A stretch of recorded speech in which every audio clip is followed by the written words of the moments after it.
Vsi lepo pozdravljeni, hvala za vabilo k besedi.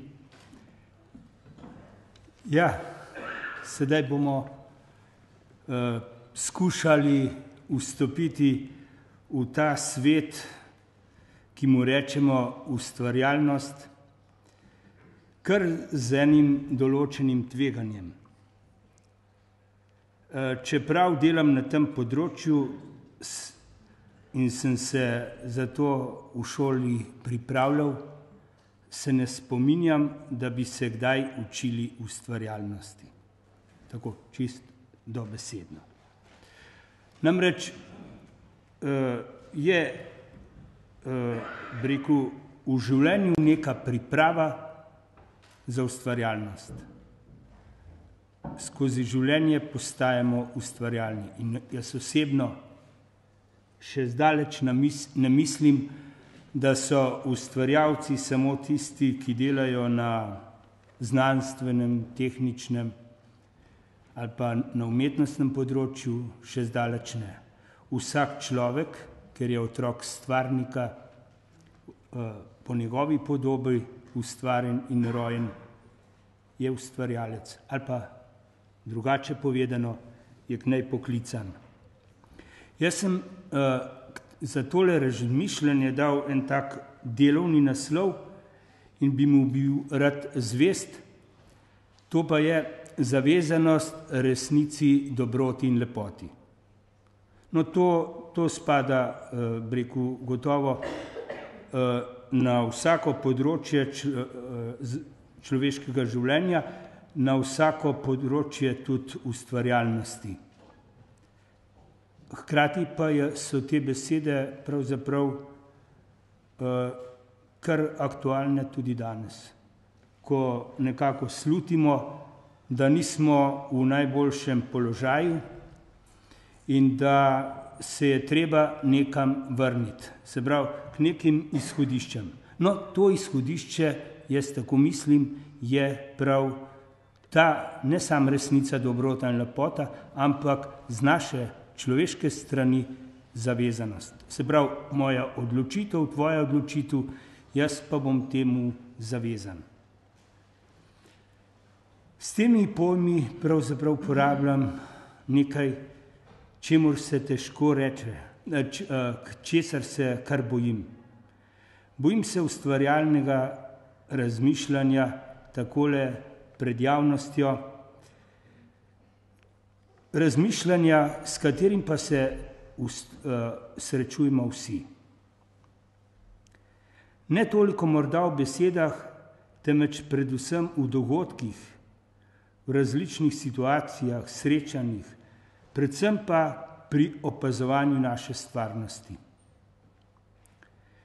No, na teh področjih, v teh primerih se že srečujemo z ustvarjalnostjo, oziroma še bolj se kaže ta odnos, moj oseben odnos, moje osebno sprejemanje, moje osebno opazovanje, ne samo gledanje, ampak tudi videnje, ne samo poslušanje, ampak tudi slišanje resnice, dobrote in lepote. V razmerah, ki jih sedaj občutimo in se nam zdi, da so negotove in vzbujajo strah, povzročajo medsebojno nezaupanje, mnogih osebno potrtost, ne obetajo nič dobrega in enostavno ni najti lahko poti iz njih, kaj šele, da bi znali poti iz njih pokazati. Stanja duha, kakršno je, se zavedamo. Najbolj bi nas morala skrbeti bolj kot takšna in drugačna kriza, ampak brezbrižnost in laž. To dvoje bi nas moralo najbolj skrbeti, ki se je nekako naselila, namreč ta brezbrižnost, v velik del slovenskega prebivalstva. Vzemimo primer. vsak odrasel prebivalec dobi za volitve vabilo. A se odloča iz svojega prepričanja? Ali res išče takrat odgovore na vprašanja, recimo resnice? Ne. Posluša, pa ne sliši. In potem stori tisto, kar pravzaprav nekako računica pokaže. Jaz mislim, da nosimo vsi nek greh, kadar glasujemo, recimo na predsedniških volitvah, v prvem krogu, tako kot pokaže neka računica. Saj ta in ta tako ne bo prišel v drugi krog. Potem pa obakrat, ne enkrat, volimo nujno zlo. Komu smo dali glas? Saj smo sebe zastavili. Komu smo dali glas? Pa tega ne očitam kateremukoli ali pa vsem trem, recimo predsedniškim kandidatom, tako ali drugače. Ne. Vprašanje je, za koga jaz zastavim tisto, kar lahko zastavim na volitvah. Svoj glas. Potem pa, zakaj sem se odločil? Recimo na referendumu ob uveljavitvi ali pa vsiljevanju novega družinskega zakonika ali pa zakona smo glasovali proti. Ampak nekaj mesecev, dobre pol leta za tistem, smo mi glasovali za nosilca ali pa za predstavnika bolje tistih sil, ki so uveljavljale zakon, ki je na referendumu propadel. Se pravi, mi smo v sebi nekako razdeljeni. Razdeljenost je pa takrat, to vsak čuti, a ne, ko stori nekaj narobe, ko stori nek greh, ali pa ko ne ve, kaj bi storil. V naši zgodovini, ali pa tragika naše zgodovine, je prav ta razdeljenost znotraj človeka. Sej v šoli smo skoraj vsi brali roman Dostojevskega Zločin in kazen. Tam je glavni junak ima zelo dobro ime oziroma priimek Razkolnikov. V sebi razdeljen. V sebi razdeljen, razklan človek, ki hoče umoriti neko starejšo skopuško gospo, ki po njegovem mnenju ni nič vredna, in potem z namenom, da bo potem uredil nekatere stvari in potem delal dobro za domovino, za bližnje. Čisto na kratko povedano, ali ni revolucija nekaj takega? Ali ni revolucija nekaj takega? Dobri nameni, ne glede na žrtve. Oziroma, kako se gre preko človeka do tega, do svojih ciljev. Da bi nas plaz slabega ne prevzel in nas povlekel za seboj, smo se dolžni vprašati, kako naj na težke razmere, na laži, obrekovanja ter malodušno brezbrižnost odgovorimo.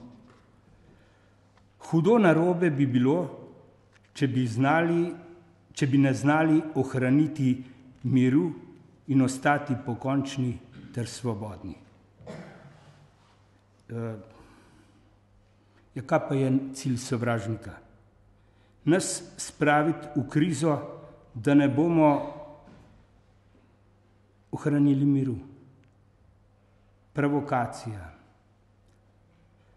Taktiziranja se moramo bati, ki se ga več ne sramujejo celo ne hujskači, nemirov in celo nekateri vidnejši predstavniki političnega življenja. Taktiziranja ne moremo sprejeti. Že pokojni profesor Franc Pediček nam je pri predmetu pedagogika kar nekajkrat rekel: taktika gre vedno proti človeku. Vsaka taktika gre proti človeku. Imejmo še tako dobre namene, človeka hočemo okoli prinesti. Na znanstvenem, pedagoškem, na vseh področjih. Temu služi, če hočemo kaj doseči, če hočemo komu dobro, če hočemo priti do nekih rezultatov, do nekih ciljev, uporabljamo metode, ne pa taktike. Tudi vseh ostalih načinov delovanja, katerih sad je razširjanje zla, ne moremo sprejeti, nobenega od teh.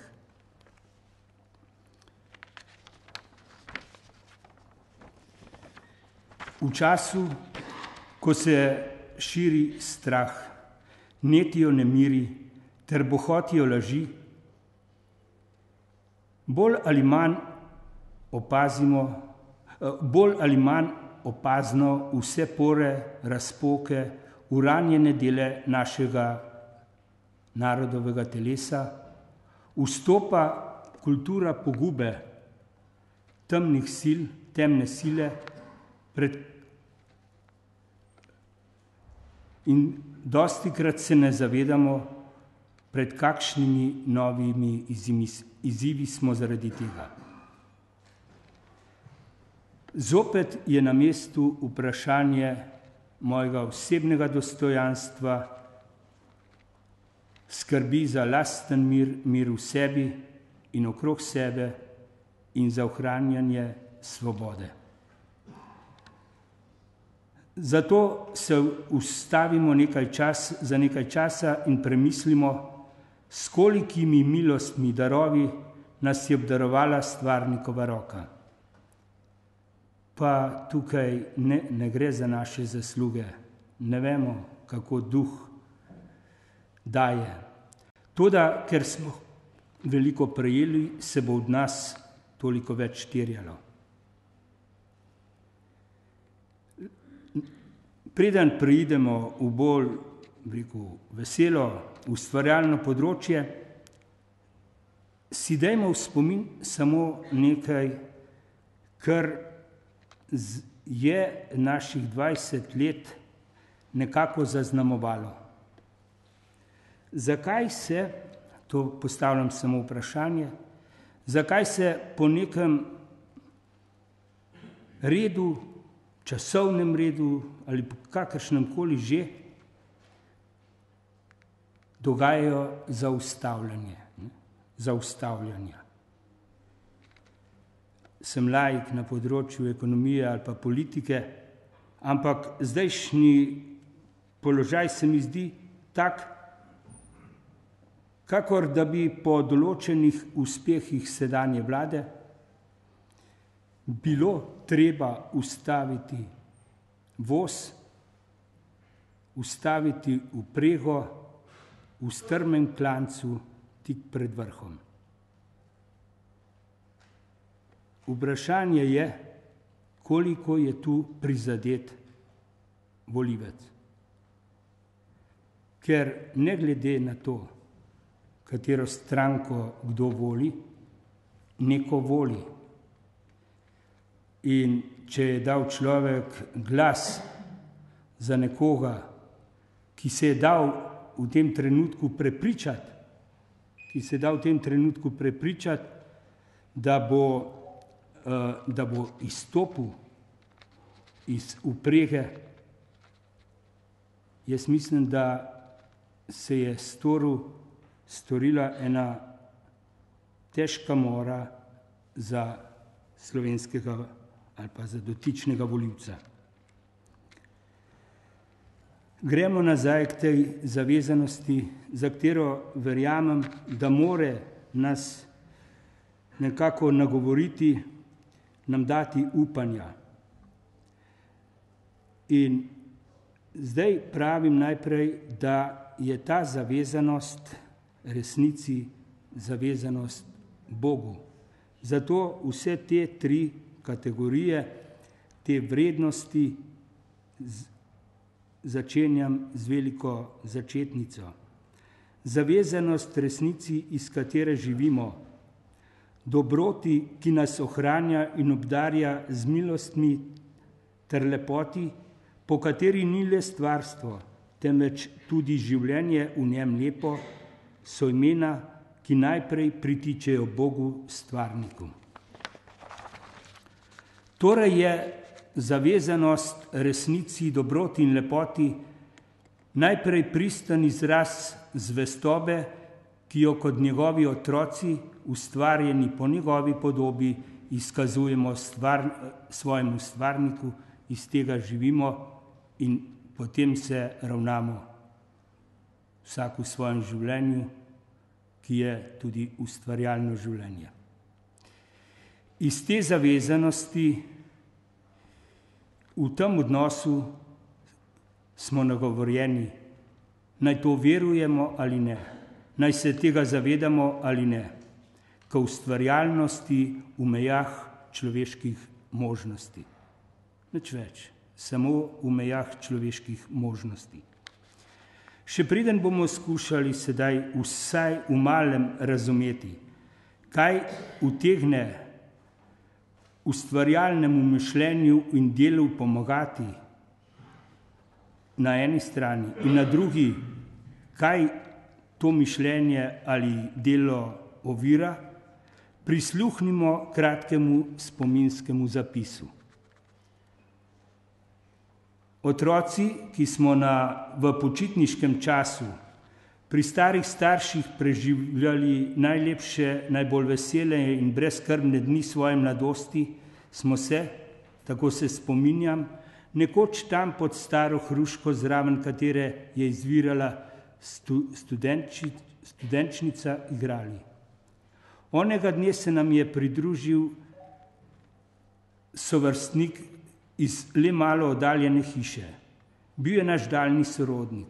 Ker je bil od nas malo starejši, je verjetno želel na to opozoriti. Češ, jaz že malo več vem. Da bi se tako pred mlajšimi izkazal, je povedal neko šalo, ki jo nisem povsem razumel. Bila mi je tuja, kakor da ne domuje na oni nekoliko odmaknjeni domačiji, kjer je bila rojena naša mama. Doumel sem le to, da zgodbica ni dobra, kajti smejal se je le zgovorni prišlek. Kmalu zatem, ko smo pod sadnim drevjem otroci pobirali z njega odpadle sadeže, je k meni, ko sem bil nekoliko stran od ostalih, pristopil stari oče. Veš, Lojze, kar vam je on pripovedoval, tam pri Studencu ni lepo.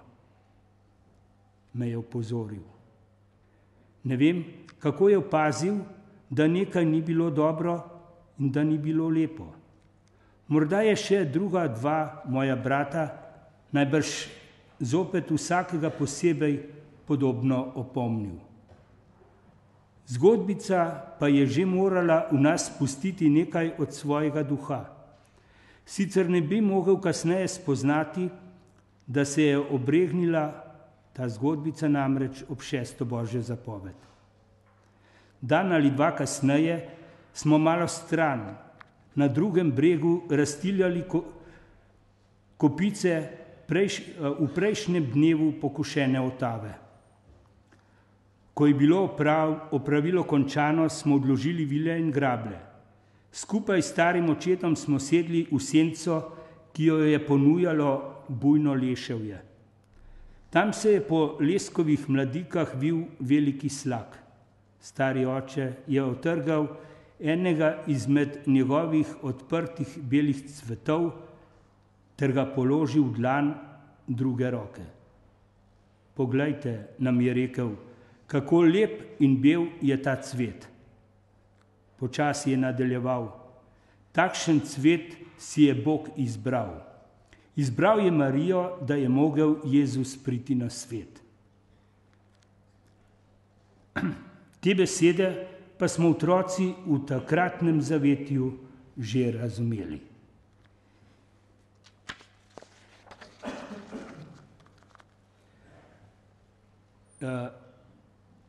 Jaz v tem spominu, v tej zgodbi vidim veliko nastavkov za ustvarjalnost.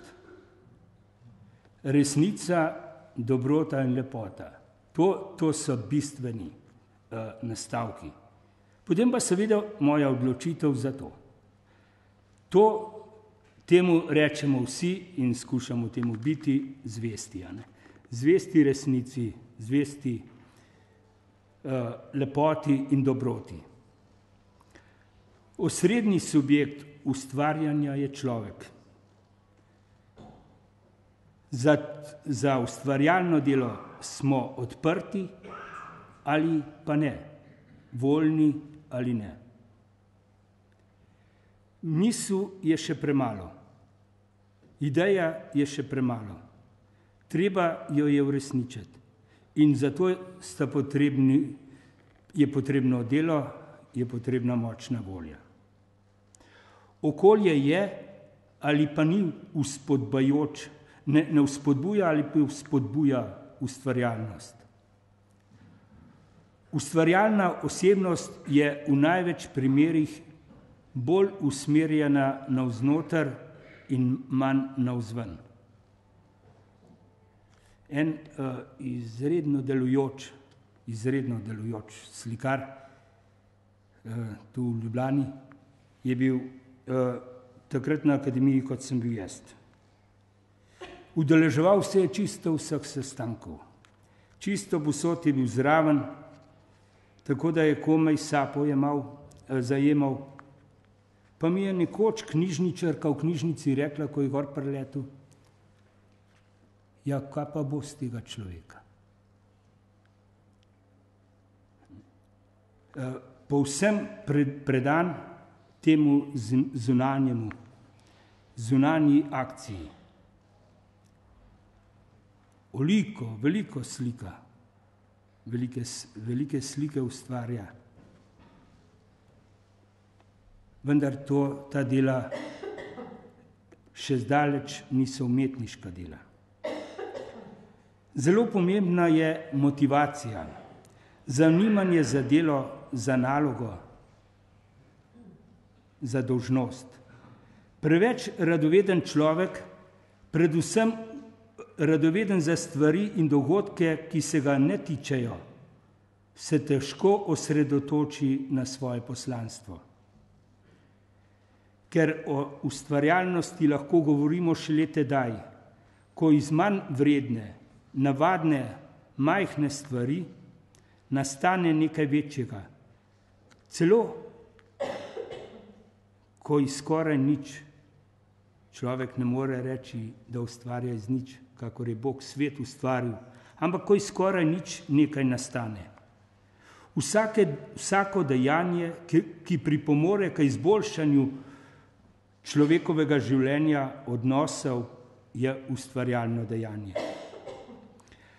Potem treba je poudariti, da se ustvarjalnost zlasti pri otroku začenja razvijati s preprostimi stvarmi.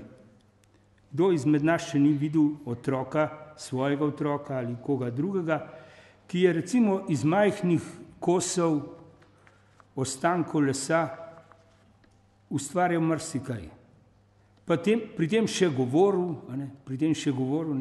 tudi njegova misel je delovala, pa je naredil grad, hišo, vlak, najrazličnejše stvari. Toda, ko smo mu dali ali pa mu damo v roke igračo, do popolnosti izdelano igračo, do popolnosti popolno, to navidezno ali pa vidno kopijo nekega avtomatskega orožja, ali pa avtomobila z nujno ugrajenim daljincem, kaj bo storil?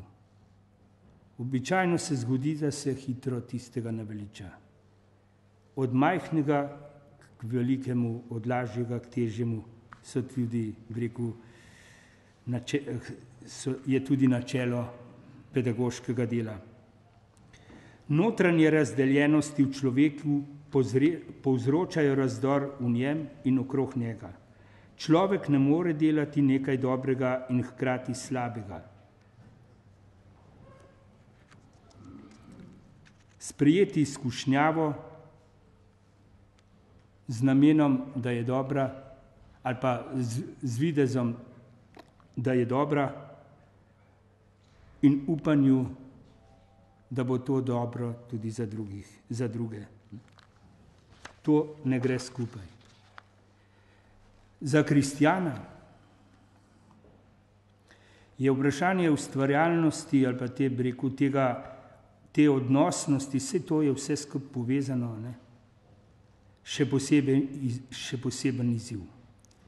Glejte, zjutraj gremo k maši, pa prejmemo kruh za življenje sveta, kruh za moje življenje. Potem pa istega dne tudi vzamemo nekaj, morda tudi spet še bolj majhnega, zopet belega in okroglega in drobnega, kar življenje v nas lahko uniči. Ustavi. Prej smo rekli, da se moramo Slovenci vprašati, kaj to pomeni, da pride do ustavljanja teh prizadevanj, za katere smo se skupaj odločili. Nadalje je potrebna učljivost in ponižnost, oboje. Tudi prizadevanje za čistost, vzgoja očesa. Čist človek gleda in vidi čisto. Zadnjič sem bil v šoli na enem roditeljskem sestanku v osnovni šoli in bilo je rečeno nam staršem, kako otroci grdo govorijo, pa kakšne besede, pa malo jih nosi to in ono. Pa kaj pravite starši na to? Bili smo v kabinetu slovenskega jezika. Ja, pa sem se kar mogel spomniti pa reči, da naj si vzamemo za zgled recimo Simona Gregorčiča. Njegova slika je visela, fotografija je visela na steni. A more človek, ki ni čist, zapisati besede krasna si bistra hči planin. Že prej sem rekel, pomembno je ne le gledati, ampak videti. Spomnimo se na evangeljski dogodek v Kani Galilejski. Marija tam nič ne reče, da gleda. Vsi gledali so vsi. Ampak ona je videla. Je videla, ne? In zgodila se je potem tista božja ljubezen, ki je rešila ženina in nevesto iz zagate. Pomembno je vdano delati in se pri tem ne bati težav. Sveti Benedikt, danes smo že slišali, pravi, moli in delaj.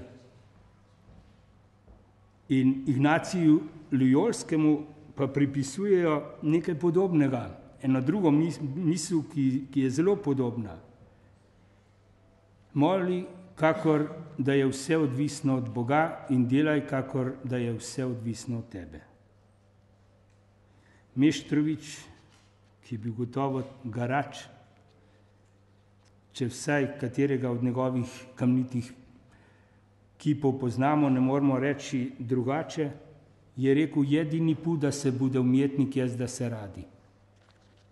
Samo z delom bo mogoče ustvariti umetnino.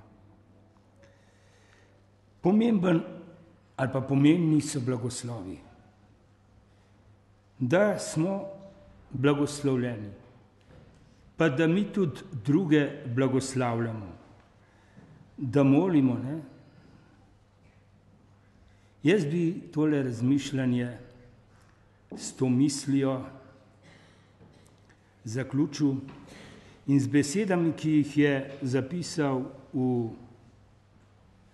svoj testament arhitekt Jože Plečnik. Živite čisto, živite delovno, živite posvečeno. Tudi zato in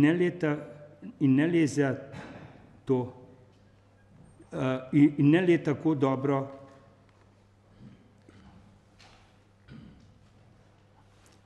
tudi zato se nam ni treba bati. In tudi tako, samo tako se bo tema umaknila luči.